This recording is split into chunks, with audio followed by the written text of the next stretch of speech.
Λέει μια δεύτερη: άτοπον είναι, γράφει ο Άγιος Σάκος Ήρος, το να νομίζει κανείς, να νομίζει της, ότι οι αμαρτωλοί στην κόλαση στερούνται την αγάπη του Θεού.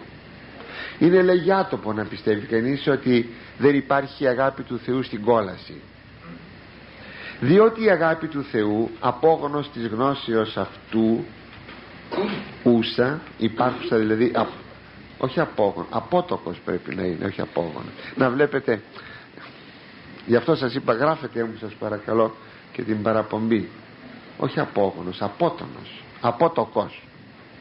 Δίδεται κοινός εις πάντας, ενεργεί όμως δια της δυνάμεως της φύσεως αυτής κατά δύο τρόπους. Τους μεν αμαρτωλούς κολλάζει, τους δε δικαίους εφραίνει, και αυτή είναι κατ' εμή γνώμη η στην γέναν κόλαση. Καλά, πώς ερμηνεύεται, λέει, εσείς αυτό το χωρίο, πώς πρέπει να τονίσουμε κλπ. Προσέξτε εδώ. Ναι, και άλλοι πατέρες το λένε αυτό. Ποιος σας είπε ότι η αγάπη του Θεού δεν υπάρχει στην κόλαση? Ποιος σας το είπε? Σωστό.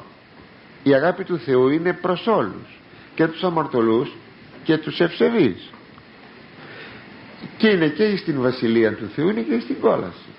Πώς είναι στην κόλαση η αγάπη του Θεού?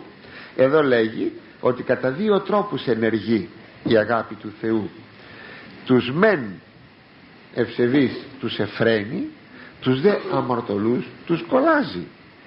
Για να το καταλάβουμε αυτό, ας κάνω μία έτσι περισσότερα έτσι, ανάλυση. Είναι σας το έχω ξαναπεί εξάλλου, το άκτιστον φως, το φως μεταμορφώσεως είναι άκτιστον. Άκτιστον θα πει δεν είναι δημιούργημα, απορρέει ούτως υπήν από την Θεία Ουσία, συνεπώς είναι άκτιστον. Όπως και η Θεία Ουσία είναι άκτιστος, έτσι και η ενέργεια αυτή, το φως αυτό, έτσι, το οποίο βεβαίως παίρνουν οι άνθρωποι όταν είναι ευσεβείς. Πώς το παίρνουν? Και όταν το παίρνουν πώς λέγονται? Θεωμένοι. Πιστεύετε ότι οι τρεις μαθητές του Όρος Θαβόρ δεν είχαν λάμψει και εκείνοι?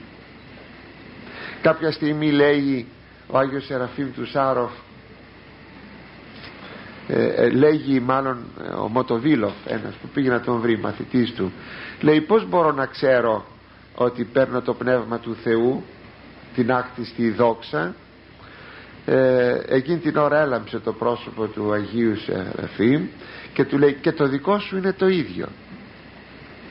Είναι εκπληκτικό. Λοιπόν, αυτή η άκτιστος ενέργεια μονίμως υπάρχει βεβαίως στους σωσοσμένους στη Βασιλεία του Θεού. Αυτή από που απορρέει? Από την ουσία του Θεού. Τι είναι? Φως. Φως ο Θεός, λέει ο Ευαγγελιστής Ιωάννης.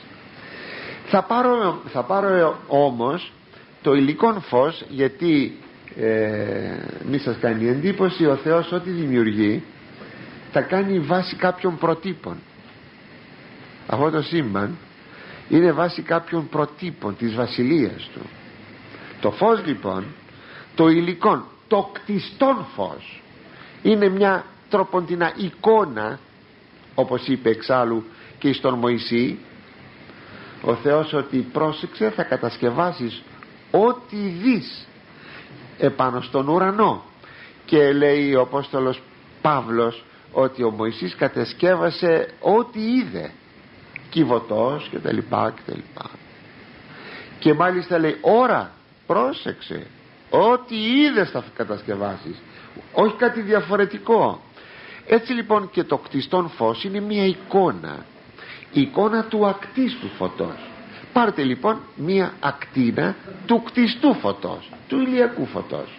Αυτή τι γνωρίσματα έχει? Έχει πάμπολα γνωρίσματα, έχει χημικά, μηχανικά κτλ.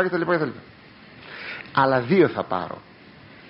Έχει την ιδιότητα να φωτίζει και έχει και την ιδιότητα να θερμαίνει. Μια ηλιακή ακτίνα. Έτσι και εδώ η άκτιστος ενέργεια του Θείου Φωτός έχει αυτές τις δύο ιδιότητες. Η μία να φωτίζει και η άλλη να θερμαίνει ή καλύτερα να καίει.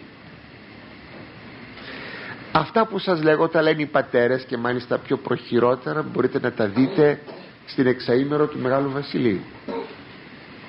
Λοιπόν, περνάει η άκτιστος ενέργεια του Θείου Φωτός από τη Βασιλεία του Θεού, και εκεί μένει μόνη η φωτιστικότης, χωρίς την θερμότητα, την καυστικότητα. Μόνη η φωτιστικότης, η οποία εφραίνει βεβαίως τους Αγίους και τους θεώνει. Συνεχίζει την πορεία της και πηγαίνει στην κόλαση. Εκεί πηγαίνει χωρίς την φωτεινότητα, αλλά μόνο με την καυστικότητα, και καίει τους ανθρώπους εκεί. Αλλά η άκτιστος ενέργεια του Θείου Φωτός είναι προϊόν, ας το πούμε προϊόν της αγάπης του, αν μου επιτρέπετε να το πω έτσι. Η αγάπη του φτάνει στην κόλαση, αλλά φτάνει μόνο πως φτάνει, χωρίς την παρουσία του φωτός, παρά μόνο με την καυστικότητα. Γι' αυτό έχουμε εκείνο το ότι στην κόλαση υπάρχουν, μερικοί κοροϊδεύουν και λένε καζάνια. Μακάρι να ήταν καζάνια, μακάρι να ήταν καζάνια. Είναι κάτι πολύ φοβερότερο και χειρότερο. Υπάρχει το σκότος, γιατί λείπει το φως, και η καυστικότης είναι εκείνο που λένε οι δαίμονες, διαστόματος δαιμονιζομένων, όταν τους πάμε να τους θεραπεύσουμε στον Άγιο Α, στον Άγιο Β, στον Άγιο Νεκτάριο, στον Άγιο Διονύσιο, στον Άγιο Σπυρίδωνα κλπ. Και τι φωνάζουν οι δαιμονισμένοι? Καίγομαι, καίγομαι. Τι θα πει καίγομαι? Οι δαίμονες καίγονται. Θα πει καίγονται από τη Θεία Δόξα των Αγίων που την έχουν πάρει από το Θεό. Είδατε τι λένε? Καίγομαι. Γιατί? Ή με έκαψες, ή όπως λένε τον Άγιον Α, τον Άγιο Β, ξέρω, τον Άγιο Γεράσιμο, ξέρω, τον λένε καψάλι. Γιατί καίει. Τι θα πει καίει? Ο ίδιος θεωμένος, όταν εμφανιστεί ένας άνθρωπος δαιμονισμένος, οι δαίμονες καίονται. Αντιληφθήκατε τι είναι αυτή η καύση? Θα μου πείτε, και αγάπη είναι αυτό? Θα μου πείτε, ξέρω, ένσταση θα κάνετε. Μάλιστα. Θα σας πω ένα χωρίο, είναι στις Παροιμίες, στο 25ο κεφάλαιο, 21 στίχος, και χρησιμοποιεί αυτό το χωρίο ο Απόστολος Παύλος στην προς Ρωμαίους 12ο κεφάλαιο, 20 στίχος. Λέει τα εξής: εάν νουν πεινά ο εχθρός σου, ψώμιζε αυτόν. Εάν διψά, πότιζε αυτόν. Δηλαδή, αν πεινά ο εχθρός σου, δώσ' του ψωμί. Ο εχθρός σου. Εάν λέει διψάει, δώσ' του νερό. Τούτο γαρπιόν άνθρακας πυρός σωρεύσεις επί την κεφαλή αυτού. Κάνοντας αυτό, σαν να του βάλεις αναμένα κάρβουνα επάνω στο κεφάλι. Πώς αισθάνεται κανείς με αναμένα κάρβουνα στο κεφάλι επάνω? Πολύ άσχημα. Δηλαδή ο Θεός ευεργετεί, αλλά η ευεργεσία του φτάνει στον άνθρωπο τον αχάριστο, τον αγνώμονα, τον παλιάνθρωπο, τον αποστάτη, φτάνει ως τι? Σαν κάρβουνα πυρός. Νομίζω, αν καταλάβουμε αυτό το χωρίο, που μπορεί να το κάνει ένας τον άλλον άνθρωπο. Εσύ με κατηγόρησες, με έβρισες, με έκανες, με έδειξες. Υπάρχουν άνθρωποι, θα τα λέω μόνο, δεν είναι εδώ, βεβαίως. Ξέρω εγώ, μου σκότωσα, λέει, τον πατέρα μου κάποια εποχή, τον πατέρα μου, και αυτός ο άνθρωπος που τον σκότωσε ήρθε στο χωριό. Τι να κάνω? Να λέει τώρα, επί παραδείγματι, ο άνθρωπος που του σκότωσαν τον πατέρα. Τι θα κάνεις? Δείξε του αγάπη. Και να γυρίζει αυτός τώρα φτωχός, τι άλλο θα γυρίσει? Ταλέποροι οι άνθρωποι όταν νομίζουν ότι θα πετύχουν κάτι με τα εγκλήματα, εν αυτή την περίπτωση, αν πάει τώρα κάποιος και τον ευεργετήσει αυτός που τώρα του σκότωσε τον πατέρα του, τον ευεργετήσει, όσο κι αν έχει πορωμένη συνείδηση, όσο κι αν, θα αισθανθεί άσχημα μέσα του. Τι κάνεις τώρα? Δείχνοντας την αγάπη σου, τον τιμωρείς.